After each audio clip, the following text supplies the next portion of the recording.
দর্শক, আপনারা কি জানেন এই মুহূর্তে পশ্চিমা বিশ্বের, বিশেষ করে আমেরিকা এবং ইসরায়েলের সবচেয়ে বড় দুঃস্বপ্ন কোনটা? কোনো পারমাণবিক বোমা নয়, কোনো হাইপারসনিক মিসাইলও নয়। তাদের সবচেয়ে বড় দুঃস্বপ্ন হলো এমন একটা মাস্টার প্ল্যান যা গত কয়েকদিনে তাদের চোখের সামনেই তৈরি হয়ে গেছে এবং তারা কিছুই করতে পারেনি। আপনারা হয়তো দেখছেন যে মধ্যপ্রাচ্যে একটা যুদ্ধবিরতি হয়েছে, আমেরিকা আর ইরানের মধ্যে একটা চুক্তি হয়েছে, কিন্তু এর পেছনের আসল চালটা কি আপনারা ধরতে পেরেছেন? ইসরায়েলের প্রাক্তন প্রতিরক্ষা মন্ত্রী কেন প্রকাশ্যেই এই চুক্তিকে তাদের রাষ্ট্রের ইতিহাসের সবচেয়ে বড় কূটনৈতিক বিপর্যয় বলে হাহাকার করছেন? রিপোর্ট দেখুন। আজকের এই ভিডিওতে আপনারা দেখতে চলেছেন কিভাবে আরব বিশ্বের মার্কিন ঘাঁটিগুলোকে সরাসরি গুড়িয়ে দেওয়ার ওয়ার্নিং দিয়ে মধ্যপ্রাচ্যের বড় ভাই হিসাবে নিজেদের আধিপত্য জানান দিয়েছে তেহরান।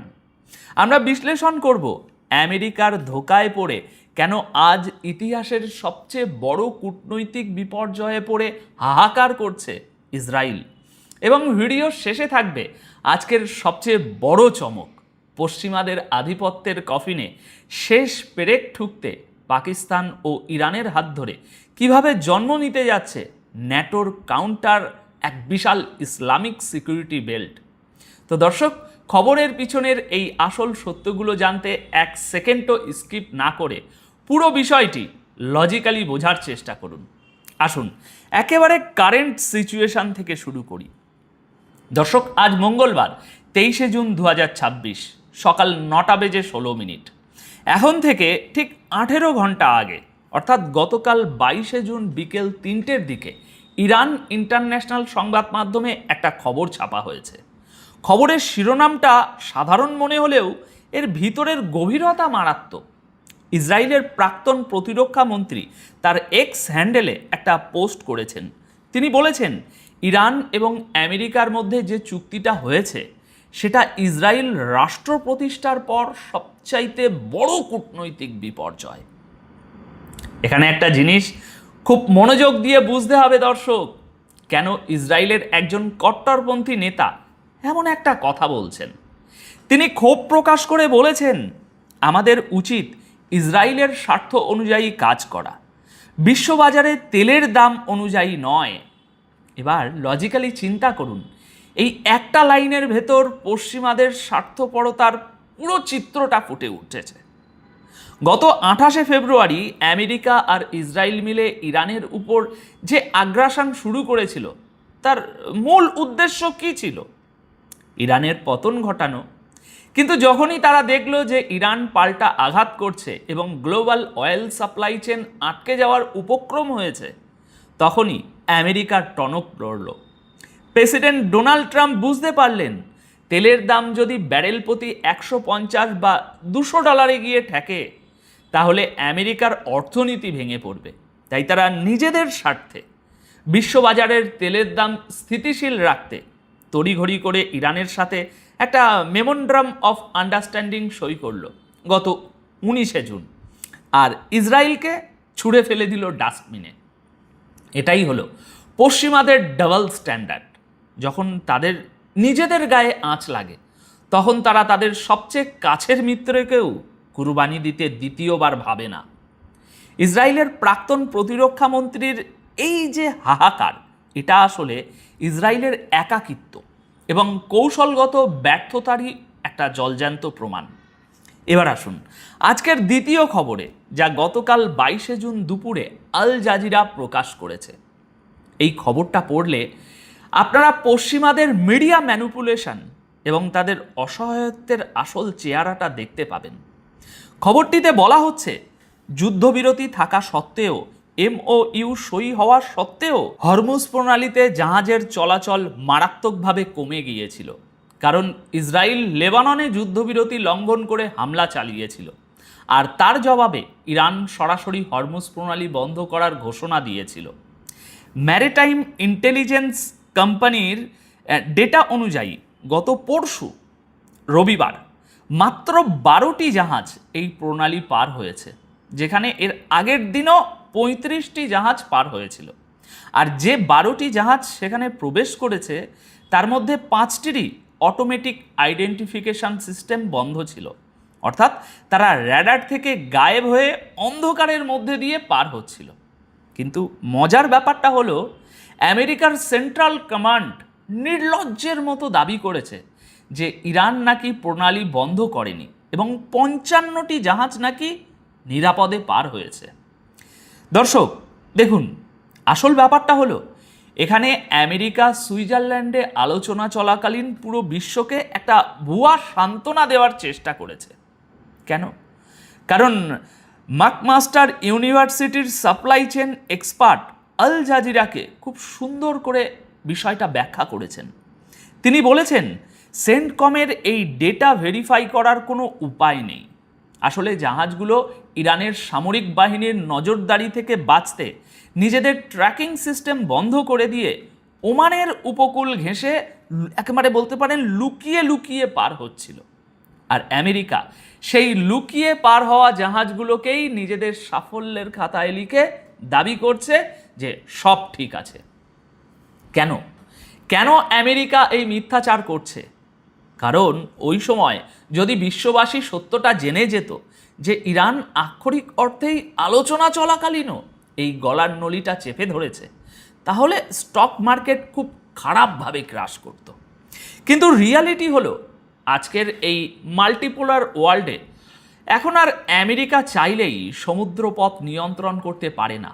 নিয়ন্ত্রণ এখন তাদের হাতে যারা ভূরাজনৈতিকভাবে সেই স্ট্র্যাটেজিক পয়েন্টগুলো হোল্ড করে বসে আছে, আর এক্ষেত্রে সেটা হলো ইরান। এরপর দর্শক, আজ 23শে জুন সকালে ইরান ইন্টারন্যাশনালে আরেকটি খবর আসে। এই খবরটি মূলত মধ্যপ্রাচ্যের জিওপলিটিক্যাল ডাইনামিক্সের একটা সম্পূর্ণ নতুন সমীকরণ। ইরানের first vice president Mohammad Reza Aref Tehran stock এক্সচেঞ্জের উদ্বোধনী অনুষ্ঠানে একটা মারাত্মক হুঙ্কার দিয়েছেন। তিনি স্পষ্টভাবে বলেছেন, ইরান হলো এই অঞ্চলের বড় ভাই। আশেপাশের কিছু ছোট দেশ তাদের সাথে বৈরী আচরণ করলেও ইরান তাদের প্রতি বড় ভাইয়ের মতোই আচরণ করবে। কিন্তু এর পরের কথাটা হলো আসল মাস্টার স্ট্রোক। তিনি ওয়ার্নিং দিয়েছেন যে আমেরিকার কোনো সামান্য ভুলের কারণে যদি প্রতিবেশী কোনো দেশের মাটি থেকে ইরানের উপর আবার কোনো হামলা হয়, তবে সেই দেশের মার্কিন ঘাঁটিগুলো ইরানের বৈধ টার্গেটে পরিণত হবে। দর্শক, লজিক্যালি চিন্তা করুন, এই কথাটা কার উদ্দেশ্যে বলা? এটা সরাসরি বলা হয়েছে ইউএই, বাহরাইন, কাতার এবং জর্ডানের মতো আরব দেশগুলোকে, যেখানে আমেরিকার বিশাল বিশাল সামরিক ঘাঁটি রয়েছে। ইরান এখানে একটা রেড লাইন ড্র করে দিয়েছে। তারা বুঝিয়ে দিয়েছে যে আমেরিকা যদি দূর থেকে বসে প্রক্সি ওয়ার খেলতে চায়, তবে তার মাসুল গুনতে হবে ওই সব আরব রাষ্ট্রগুলোকে। অর্থাৎ ইরান এখন আর শুধু ডিফেন্সিভ খেলছে না, তারা পুরো অঞ্চলের সিকিউরিটি আর্কিটেকচার নিজেদের হাতে তুলে নিচ্ছে। বুঝলেন কিছু? আরেফ সাহেব আরও একটা দুর্দান্ত পয়েন্ট উল্লেখ করেছেন। তিনি বলেছেন, 12 দিনের যুদ্ধের সময় শত্রুরা ভেবেছিল সোশ্যাল মিডিয়াকে কাজে লাগিয়ে ইরানের সাধারণ মানুষকে সরকারের বিরুদ্ধে রাস্তায় নামিয়ে আনবে, কিন্তু তারা চূড়ান্তভাবে ব্যর্থ হয়েছে। পশ্চিমাদের এই কালার রেভলিউশনারির ছক, এই প্রপাগ্যান্ডা মেশিনারি সব কিছু মুখ থুবড়ে পড়েছে। ইরানের জনগণ পশ্চিমাদের এই হাইব্রিড ওয়ারফেয়ারের ফাঁদে পা দেয়নি। দর্শক, এটাই হলো নন ওয়েস্টার্ন দেশগুলোর রেজিলিয়েন্স, যা পশ্চিমা থিঙ্ক ট্যাঙ্কগুলো কখনোই তাদের হিসেবের মধ্যে আনতে পারে না। আচ্ছা, এবার আসুন সেই ক্লাইম্যাক্সে, যেটার কথা আমি ভিডিওর শুরুতে আপনাদের বলেছিলাম। এমন একটা সিক্রেট, এমন একটা মাস্টার প্ল্যান যা আমেরিকার ভিত নাড়িয়ে দিয়েছে। খবরটা শুনুন। গতকাল 22শে জুন সন্ধ্যায় মেহের নিউজ এজেন্সি একটি খবর প্রকাশ করে। খবরটি হলো, ইরানের সশস্ত্র বাহিনীর ব্রিগেডিয়ার জেনারেল সৈয়দ মজিদ ইবনুল রেজা পাকিস্তানের প্রতিরক্ষা মন্ত্রী খোয়াজা আসিফের সাথে টেলিফোনে কথা বলেছেন। দর্শক, সবচেয়ে বড় বোমাটা ফাটানো হয়েছে ওই ফোনালাপের সময়। পাকিস্তানের প্রতিরক্ষা মন্ত্রী ইসরায়েলকে এই অঞ্চলের একটি ক্যান্সারের জীবাণু বলে আখ্যা দিয়েছেন এবং বলেছেন গত 3 বছরে ইসরায়েল যত অপরাধ করেছে তা সারা বিশ্বের সমস্ত অপরাধকে ছাড়িয়ে গেছে। তিনি ইরানের প্রতিরোধকে স্যালুট জানিয়েছেন। কিন্তু আসল খেলাটা ঘুরে গেছে যখন ইরানের প্রতিরক্ষা মন্ত্রী একটি প্রস্তাব দিয়েছেন। প্রস্তাবটি হলো regional security belt of the Islamic world বা ইসলামিক বিশ্বের আঞ্চলিক নিরাপত্তা বলয় তৈরি করা।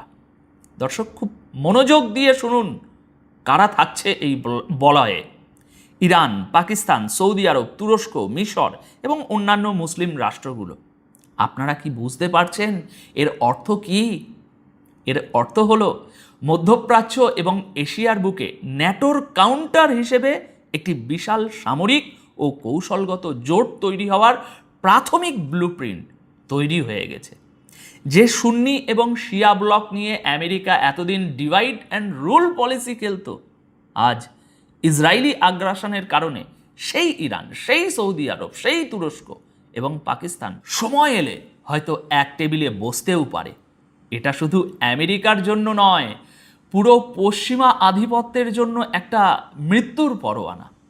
ট্রাম্প গতকাল সুইজারল্যান্ডে ফলো আপ মিটিং চলার সময় দূর থেকে বসে ইরানিদের বিরুদ্ধে হুমকি দিচ্ছিলেন। শুনেছেন তো, গতকাল আমরাই প্রতিবেদন করেছি। কিন্তু তার এই হুমকি মূলত একজন ক্ষমতাহীন কোণঠাসা হয়ে পড়া নেতার ফ্রাস্ট্রেশন ছাড়া আর কিছুই নয়। ইরান স্পষ্ট জানিয়ে দিয়েছে যতক্ষণ না সমস্ত অবরোধ পুরোপুরি তুলে নেওয়া হচ্ছে এবং সব ফ্রন্টে সামরিক অভিযান স্থায়ীভাবে বন্ধ হচ্ছে, ততক্ষণ তারা এই MOU পূর্ণ বাস্তবায়ন মেনে নেবে না। আর লেবাননে ইসরায়েলের যুদ্ধবিরতি লঙ্ঘন শুধু এই প্রক্রিয়াকে আরও জটিল করছে এবং ইসরায়েলকে পুরো বিশ্বের কাছে আরও বেশি একঘরে করে তুলছে। জেনারেল ইবনুল রেজা পরিষ্কার বলেছেন তারা এই বিশ্বাসঘাতক শত্রুদের কখনোই বিশ্বাস করেন না এবং চুক্তির সামান্য বরখেলাপ হলে এমন জবাব দেওয়া হবে যা হবে চরম অনুশোচনামূলক। দর্শক, আজকের এই পুরো আলোচনা থেকে আমরা কি বুঝতে পারলাম? আমরা দেখলাম আমেরিকা বিশ্ব অর্থনীতি বাঁচানোর তাগিদে ইসরায়েলকে ছুঁড়ে ফেলে ইরানের সাথে চুক্তি করছে। আমরা দেখলাম হরমুজ প্রণালীতে জাহাজের আনাগোনা বন্ধ করে দিয়ে ইরান কিভাবে গ্লোবাল সাপ্লাই চেনের গলা টিপে ধরেছে, আর সেন্টকম মিথ্যে ডেটা দিয়ে মুখ রক্ষার চেষ্টা করছে। আমরা দেখলাম ইরান বুক ফুলিয়ে আরব বিশ্বের মার্কিন ঘাঁটিগুলোকে টার্গেট করার ওয়ার্নিং দিচ্ছে এত সবের পরেও। আর সবচেয়ে বড় কথা, আমরা দেখলাম ইরানের হাত ধরে কিভাবে একটি নতুন ইসলামিক সিকিউরিটি বেল্টের জন্ম হয়তো হতে যাচ্ছে। পশ্চিমা মিডিয়া আপনাদেরকে বোঝানোর চেষ্টা করবে যে আমেরিকা এখনও বিশ্বের নিয়ন্ত্রক, তারা সব কিছু সমাধান করছে।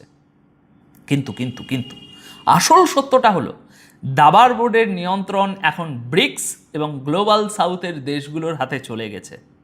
পশ্চিমা বিশ্ব এখন শুধু রিয়্যাক্ট করছে, তারা আর প্রোঅ্যাক্টিভ কোনো চাল দেওয়ার অবস্থায় নেই।